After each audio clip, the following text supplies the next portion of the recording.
Hello दोस्तों, नमस्कार, राम राम। कैसे हो आप लोग दोस्तों? आई होप कि आप सभी बढ़िया होंगे। और दोस्तों, अमन सर लेक्चर्स के इस नए वीडियो में आप सभी का स्वागत है। तो दोस्तों, हम आपको क्लास 10 के पहले चैप्टर को पढ़ा रहे थे, जो है समतल पृष्ठों पर प्रकाश का परावर्तन। इससे पहले वाले वीडियो में मैंने दोस्तों आप लोगों को प्रकाश की परिभाषा, कि प्रकाश कहते किसे हैं, प्रकाश के प्रकार, कि प्रकाश कितने प्रकार के होते हैं, जिसमें मैंने बताया प्रकाश दो प्रकार के होते हैं, दीप्त प्रकाश और अदीप्त प्रकाश। उसके बाद हमने चर्चा की थी प्रकाश के गुणों की, और मैंने प्रकाश के गुण भी आपको समझाए थे। तो दोस्तों, आज हम बात करने वाले हैं प्रकाशिक माध्यम की, और प्रकाशिक माध्यम कौन कौन से होते हैं दोस्तों। फिर प्रकाश किरण की बात करेंगे, और प्रकाश पुंज की बात करेंगे, प्रकाश पुंज के प्रकार की बात करेंगे दोस्तों। तो ये दोस्तों हम आते हैं अपने नए टॉपिक पर, जो कि हमारा टॉपिक है प्रकाशिक माध्यम। तो दोस्तों, हम प्रकाशिक माध्यम की बात करेंगे। दोस्तों, आप लोग जानते हैं कि माध्यम किसे कहते हैं? कोई भी कार्य जिसके द्वारा किया जाता है वो माध्यम कहलाता है। जैसे कि मैं इस बोर्ड पर लिखने वाला हूं, और जिसके द्वारा लिखने वाला हूं वो है मार्कर। मार्कर ये लिखने के लिए माध्यम का कार्य करने वाला है दोस्तों। ठीक है, तो प्रकाशिक माध्यम किसे कहते हैं दोस्तों? प्रकाशिक माध्यम एक वह माध्यम होता है जिससे प्रकाश होकर गुजरता है, प्रकाशिक माध्यम कहलाता है। ठीक है दोस्तों, प्रकाशिक माध्यम किसे कहते हैं? जिस माध्यम से होकर प्रकाश गुजरता है उस माध्यम को ही प्रकाशिक माध्यम कहते हैं।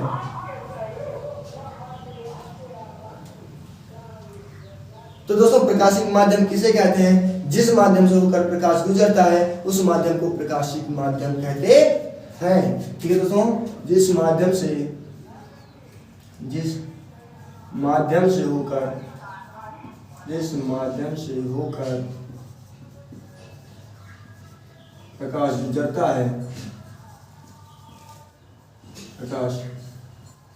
गुजरता है,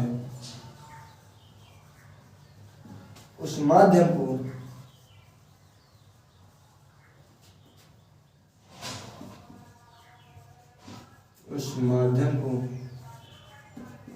प्रकाशिक माध्यम कहते हैं। उस माध्यम को प्रकाशिक माध्यम कहते हैं। ठीक है फ्रेंड्स, कि जिस माध्यम से होकर प्रकाश गुजरता है उस माध्यम को प्रकाशिक माध्यम कहते हैं। अब दोस्तों, हम बात करने वाले हैं कि प्रकाशिक माध्यम कौन कौन से होते हैं, कितने प्रकार के होते हैं। तो दोस्तों, प्रकाशिक माध्यम 3 प्रकार के होते हैं। एक तो पारदर्शक, दूसरा पारभाषक, और हमारा जो तीसरा और लास्ट है वो है अपारदर्शक। ठीक है दोस्तों,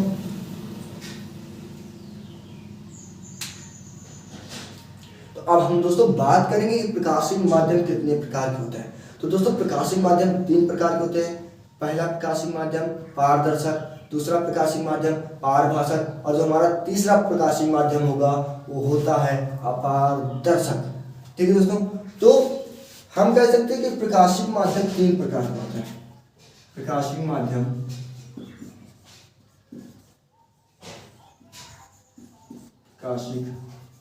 माध्यम तीन प्रकार के होते हैं।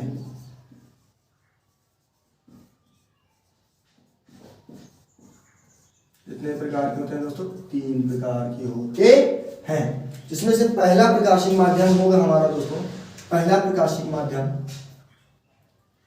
पारदर्शक,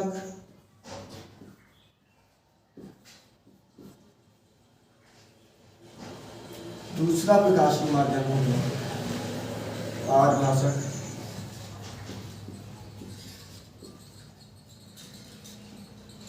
पारदर्शक माध्यम, पारभाषक माध्यम, और जो थर्ड और लास्ट है दोस्तों उसे हम लोग कहते हैं अपारदर्शक माध्यम। अपारदर्शक माध्यम। ठीक है दोस्तों, अब हम बात करेंगे कि पारदर्शक माध्यम कौन से होते हैं, पारभाषक माध्यम कौन से होते हैं, और अपारदर्शक माध्यम कौन कौन से होते हैं। तो दोस्तों, जैसा हमारा पहला हेडिंग पड़ी हुई है पारदर्शक माध्यम, तो ये सारी चीजें हम लोग छोटी क्लास में पढ़ चुके हैं दोस्तों, आप लोगों को पता भी होगी कि पारदर्शक माध्यम एक ऐसा माध्यम होता है जिसमें से होकर प्रकाश अधिकांश मात्रा में निकल जाता है। जिन माध्यमों से होकर प्रकाश का अधिकांश भाग पार निकल जाता है, वैसा माध्यम पारदर्शक माध्यम कहलाता है। ठीक है दोस्तों, जिन माध्यमों से होकर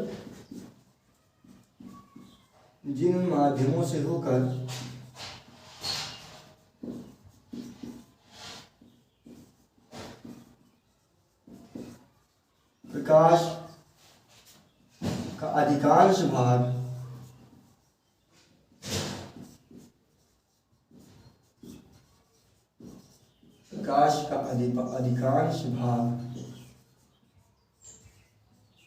आर पार गुजर जाता है, अधिकांश भाग आर पार गुजर जाता है,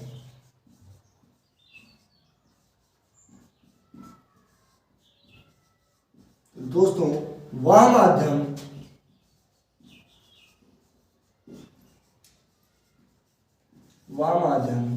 पारदर्शक माध्यम कहलाता है। पारदर्शक माध्यम कहलाता है। समझ जाइए दोस्तों, लिखा है माध्यम कहलाता है। दोस्तों वो कौन से माध्यम है? ठीक है, हम समझ गए कि पारदर्शक माध्यम वह होता है जिसमें से प्रकाश अधिकांश भाग आर पार निकल जाता है। लेकिन कौन कौन से माध्यम दोस्तों? तो उदाहरण के तौर पर हम बता रहे हैं ऐसे ही माध्यम वायु, ठीक है दोस्तों, जैसे कि वायु और जैसे कि कांच। तो दोस्तों ये वायु हो गया, कांच हो गया, तो ये ऐसे माध्यम है जिनसे प्रकाश का अधिकांश भाग दोस्तों आर पार निकल जाता है, ज्यादा से ज्यादा मात्रा में प्रकाश निकल जाता है। हाँ, मैं कह रहा हूँ ज्यादा से ज्यादा मात्रा में निकल जाता है, पूर्णतया भले ही नहीं जाता है दोस्तों, लेकिन अधिकांश भाग निकल जाता है। इसीलिए वायु और कांच क्या कहलाएंगे? पारदर्शक माध्यम कहलाते हैं दोस्तों। अब देखिए हम बात करेंगे पारभाषक माध्यम की। तो पारभाषक माध्यम में क्या होता है? पारभाषक माध्यम वे माध्यम होते हैं जिनसे प्रकाश की किरणों का अधिकांश भाग नहीं बल्कि कम से कम भाग निकल पाता है दोस्तों, पारभाषक माध्यम कहलाता है। तो दोस्तों वे माध्यम जिनसे प्रकाश का कुछ भाग ही निकल पाता है आर पार, पारभाषक माध्यम कहलाता है। ठीक है दोस्तों, तो ऐसे माध्यम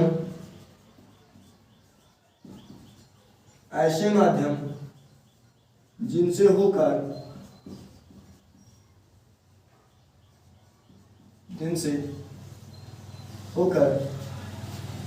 प्रकाश का कुछ भाग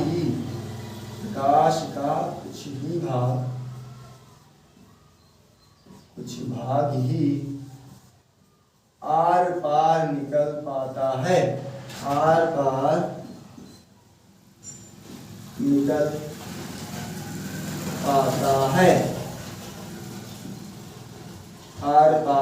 पाता है। तो दोस्तों ऐसा माध्यम पारभाषक माध्यम कहलाता है, पारभाषक माध्यम कहलाता है।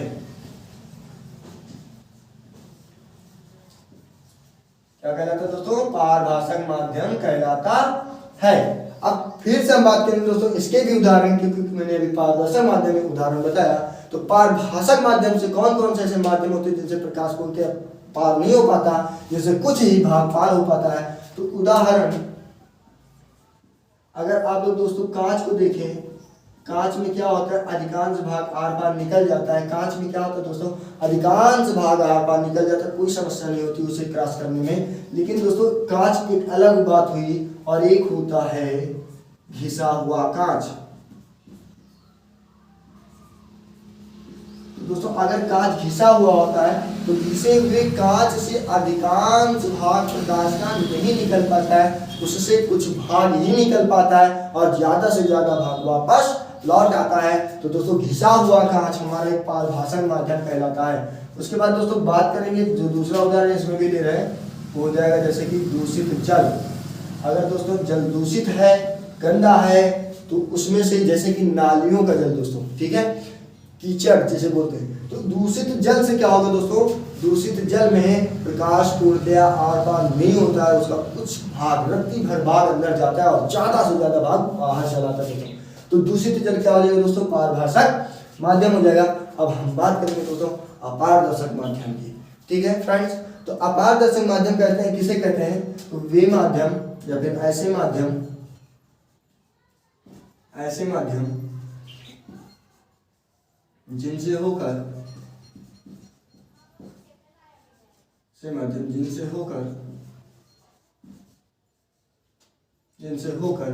प्रकाश का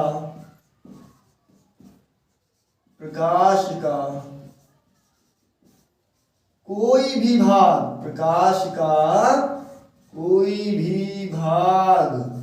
आर पार जा ही नहीं पाता दोस्तों।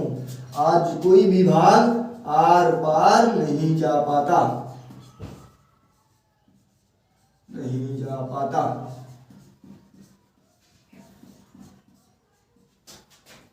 तो क्या कहलाता है दोस्तों? अपारदर्शक माध्यम कहलाता है। अपारदर्शक माध्यम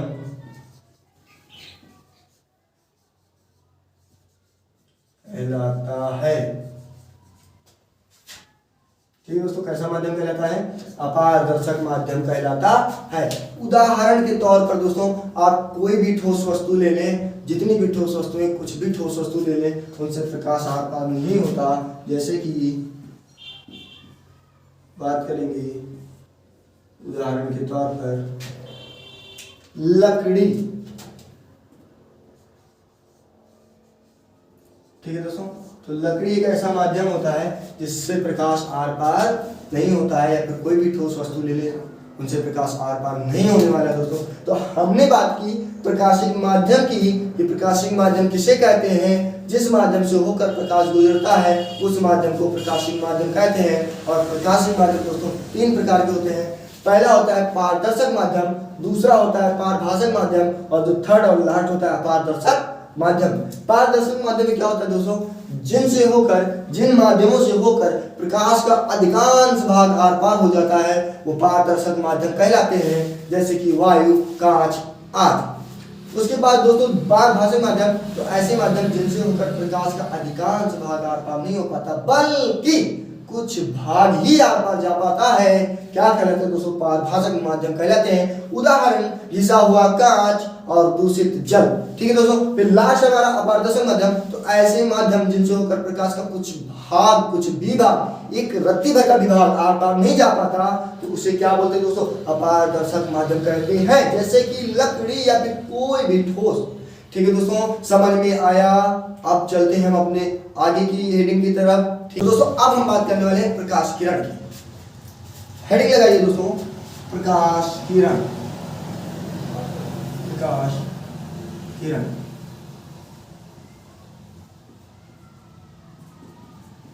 प्रकाश किरण कैसे कहते हैं? बहुत ही सिंपल सी परिभाषा है दोस्तों। क्या है सुनिए। जिस सरल रेखा से होकर प्रकाश गमन करता है, जिस सरल रेखा से होकर प्रकाश गमन करता है, उसके पथ को या फिर उसी पथ को प्रकाश किरण कहते हैं। आई बात समझ में दोस्तों? जिस सरल रेखा से होकर प्रकाश गमन करता है या फिर प्रकाश चलता है, तो उसी के पथ को प्रकाश किरण कहते हैं। बहुत ही सिंपल सी परिभाषा दोस्तों। जिस सरल रेखा से होकर जिस सरल रेखा से होकर प्रकाश गमन करता है, चलता है या फिर गमन करता है, प्रकाश गमन करता है,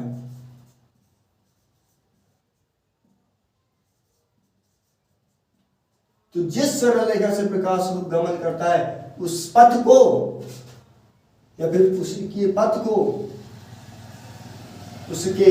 ही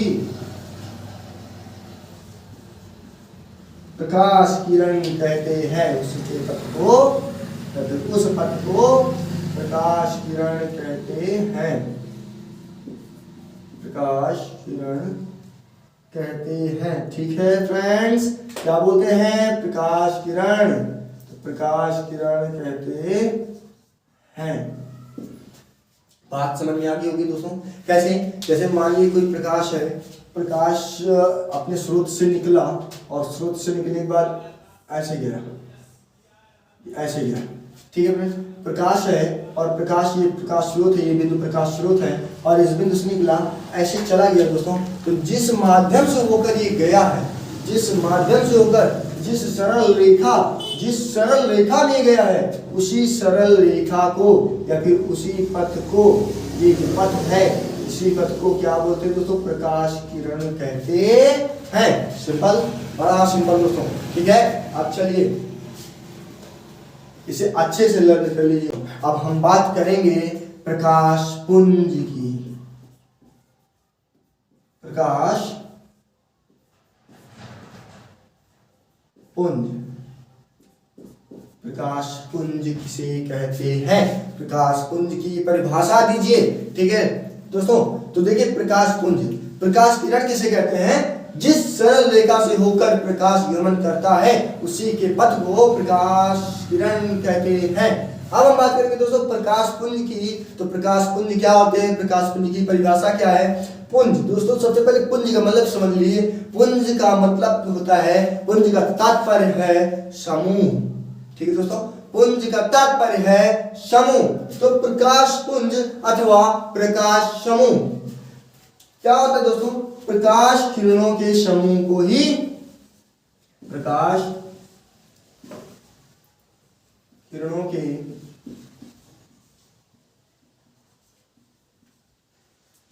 समूह को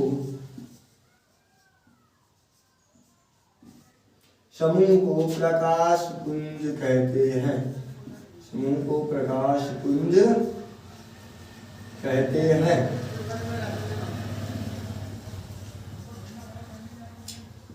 आई बात समझ लो दोस्तों, प्रकाश किरण जब बहुत सारी प्रकाश किरण साथ रहती है, हमेशा रहती है दोस्तों, जब बहुत सारी प्रकाश किरण साथ होती है तो उनके पूरे समूह को ही क्या बोलते हैं? प्रकाश पुंज बोलते हैं। तो प्रकाश किरणों के समूह को प्रकाश पुंज कहते हैं। ये 3 प्रकार की होती है दोस्तों, प्रकाश पुंज 3 प्रकार की होती है। तो प्रकाश पुंज 3 प्रकार की होती है। ये पुंज 3 प्रकार की होती है। ये पुंज 3 प्रकार की होती हैं। तो दोस्तों ये प्रकाश पुंज जो होती है 3 प्रकार की होती है। नंबर 1, पहला नंबर क्या है? पहला नंबर पे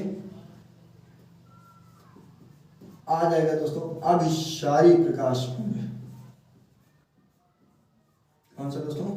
अभिसारी प्रकाश पुंज।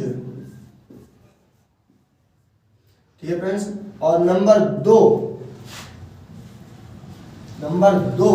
इसमें हम बात करेंगे अपसारी प्रकाश पुंज की। नंबर 2 प्रकाश पुंज का, प्रकाश पुंज का नंबर दूसरा वाला जो प्रकार है वो है अपसारी प्रकाश पुंज।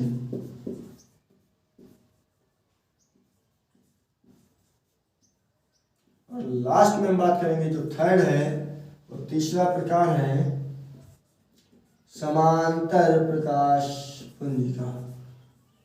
समांतर प्रकाश पुंज।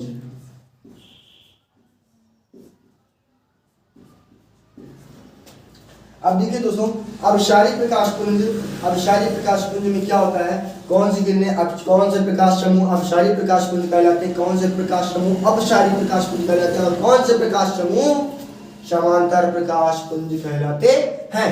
तो दोस्तों अभिसारी प्रकाश पुंज में क्या होता है? जब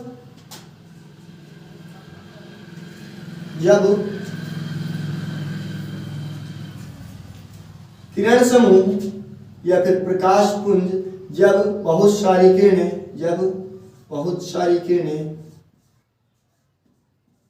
या फिर किरणों का समूह, बहुत सारी किरणें किसी स्रोत से, कोई भी स्रोत हो सकता है दोस्तों, जब किसी स्रोत से निकलकर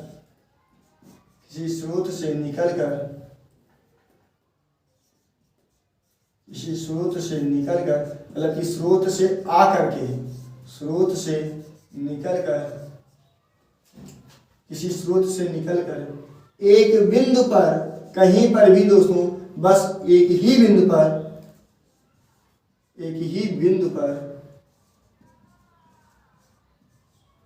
एकत्रित होती है, एक ही बिंदु पर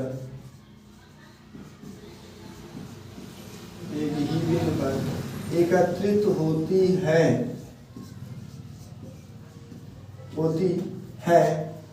एक ही बिंदु पर एकत्रित होती है, अभिसारी प्रकाश पुंज कहलाती है। ठीक है फ्रेंड्स, अभिसारी प्रकाश पुंज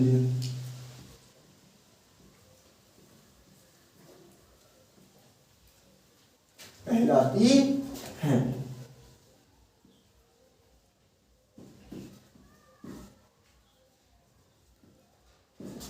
तो दोस्तों, जब बहुत सारी किरणें कहीं से निकलकर, किसी स्रोत से निकलकर आती हैं और एक ही बिंदु पर, बहुत सारी किरणें आती हैं और एक ही बिंदु पर आकर के मिल जाती हैं, किसी एक बिंदु पर आकर के मिल जाती हैं, तो वही बिंदु या फिर वही प्रकाश किरणें या फिर उन्हीं प्रकाश किरणों का समूह अभिसारी प्रकाश पुंज कहलाता है। अब देखिए दोस्तों, अभी हम इसे फिगर वाइज भी समझाएंगे, फिगर में समझाएंगे दोस्तों। तो अभी हेडिंग देखते हैं, अभी परिभाषा देखते हैं। अपसारी प्रकाश पुंज क्या होती है? अपसारी प्रकाश पुंजों में जब किसी एक ही बिंदु से, सेम अपोजिट है दोस्तों, अपसारी प्रकाश पुंज अभिसारी का एकदम अपोजिट है। क्या होता है अपसारी में? क्या होता है, जब बहुत सारी प्रकाश किरणें एक ही बिंदु पर आकर के मिल जाती हैं तो ऐसे किरणों के समूह को अभिसारी प्रकाश पुंज कहते हैं। और अपसारी में क्या होता है दोस्तों, जब एक ही बिंदु से बहुत सारी किरणें निकलती हैं तो उन समूहों को ही अपसारी प्रकाश पुंज कहते हैं। जब किसी बिंदु से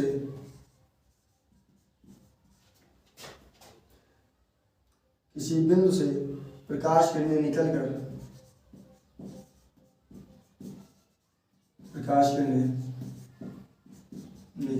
फैल जाती हैं दोस्तों, निकलकर बाहर फैल जाती हैं,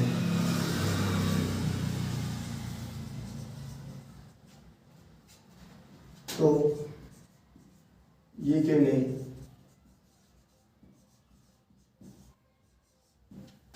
अपसारी प्रकाश पुंज कहलाती हैं।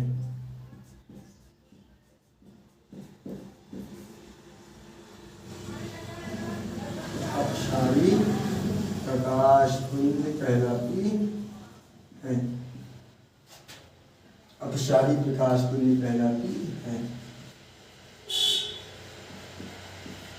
आज समझ में आ गई दोस्तों। अब लास्ट वाली बात हम करेंगे, समांतर प्रकाश पुंज किसे कहते हैं। अभी हम इसे दोस्तों एक फिगर में समझाएंगे तो एकदम से आप समझ में आ जाएगा। उस फिगर को आप दिमाग में एकदम छाप लीजिएगा, कभी कोई प्रॉब्लम होने वाली नहीं है। दोस्तों हम बात करेंगे समांतर प्रकाश पुंज की। तो समांतर प्रकाश पुंज क्या होती है? जब थोड़ा सा इसे ऊपर लिख लेते हैं दोस्तों, हमारे पास थोड़ी सी स्पेस हो जाएगा। समांतर प्रकाश पुंज का समांतर प्रकाश पुंज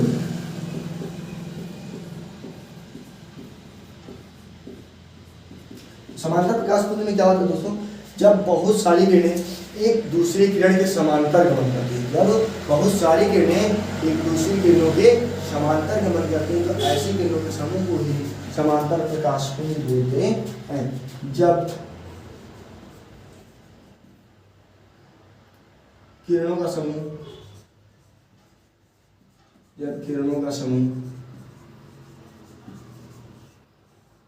जब सभी किरणों का समूह एक दूसरे के समांतर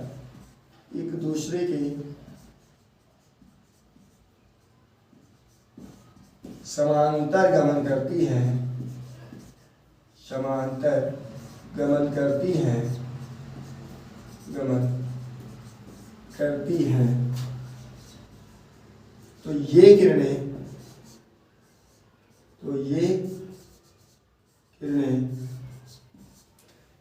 कहलाती है दोस्तों? समांतर प्रकाश पुंज कहलाती है।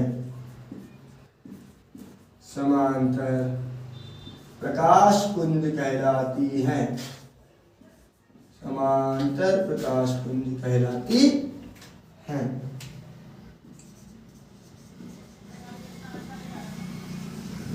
बात समझ में आ गई दोस्तों? अब देखिए समांतर, समांतर क्या होता है? समांतर मतलब होता है दोस्तों, जैसे कि मान लीजिए मार्कर है और इस मार्कर को यहाँ पर रख दिया जाए, तो देखिए जैसे ऊपर वाली मार्कर है, नीचे वाली मार्कर सेम वैसे ही, तो ये प्रक्रिया होगी समांतर, ये एक दूसरे के समांतर, ठीक है। अगर इसे ऐसे रख दिया जाए और दोस्तों इसे भी ऐसे ही रख दिया जाए तो ये फिर से एक दूसरे के समांतर होंगे। लेकिन मान लीजिए इस मार्कर को ऐसे रख रहे हैं और इसे ऐसे रख दे रहे हैं तो ये इसके लंबवत हो जाएगी, और फिर अगर इसे ऐसे रख रहे हैं और इसे ऐसे रख दे रहे हैं तो ये वाली इसके लंबवत हो जाएगी, ठीक है दोस्तों। तो समांतर का मतलब होता है दोनों की पोजीशन एक ही दिशा में एक ही तरह होनी चाहिए। आगे बात समझ में दोस्तों? तो हम फिगर में दिखाते हैं कि अपसारी प्रकाश पुंज किसे कहते हैं, अपसारी को कैसे समझोगे आप और समांतर को कैसे समझेंगे, ठीक है। तो अपसारी प्रकाश पुंज में क्या होता है दोस्तों? बहुत सारी किरणें किसी स्रोत से निकलकर एक ही बिंदु पर एकत्रित होती है। मान लीजिए दोस्तों कोई एक बिंदु है, मान लीजिए कि कोई एक बिंदु है, ये मान लेते हैं कि कोई एक बिंदु है और दोस्तों बहुत सारी किरणें निकल कर आती हैं किसी स्रोत से और निकल कर आकर के कहीं एक ही बिंदु पर एकत्रित हो जाती है, कहीं एक ही बिंदु पर एकत्रित हो जाती है। ये तो देखिए दोस्तों बहुत सारी प्रकाश किरणें निकल कर आ रही हैं और एक ही बिंदु पर एकत्रित हो जा रही हैं, एक ही बिंदु पर एकत्रित हो रही हैं,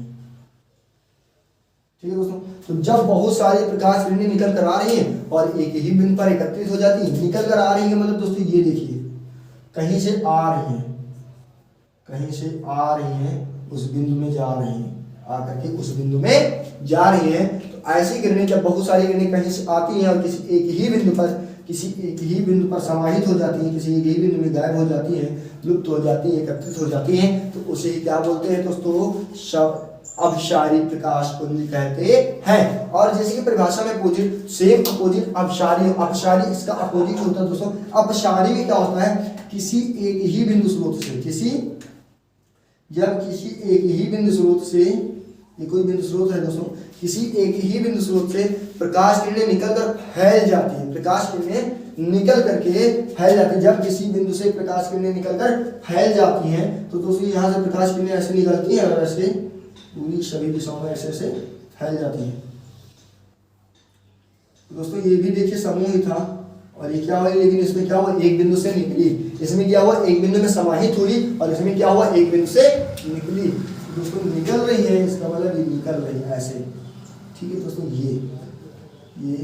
ये और निकलकर फैल जाती है। तो ऐसी किरणें क्या कहलाती है दोस्तों? ऐसी किरणें अपसारी प्रकाश पुंज कहलाती है।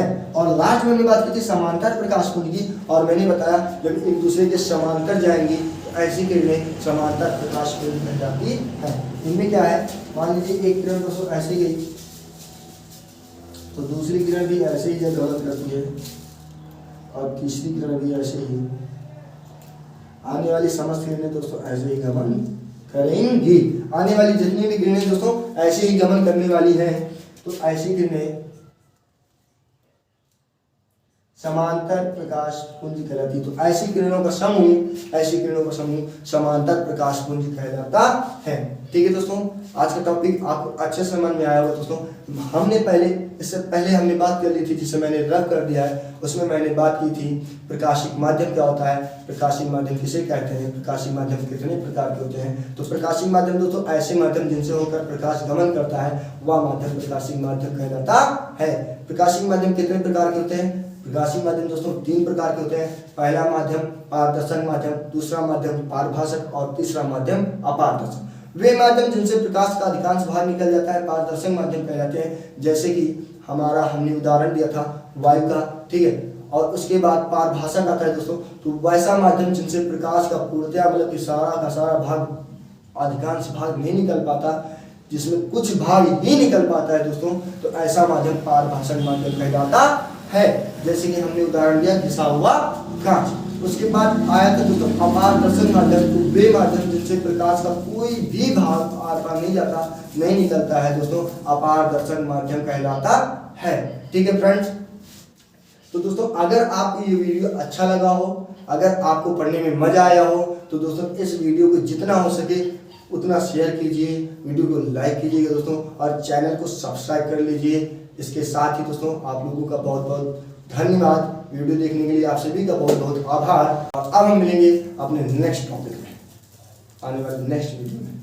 तो तब तक के लिए दोस्तों जय हिंद।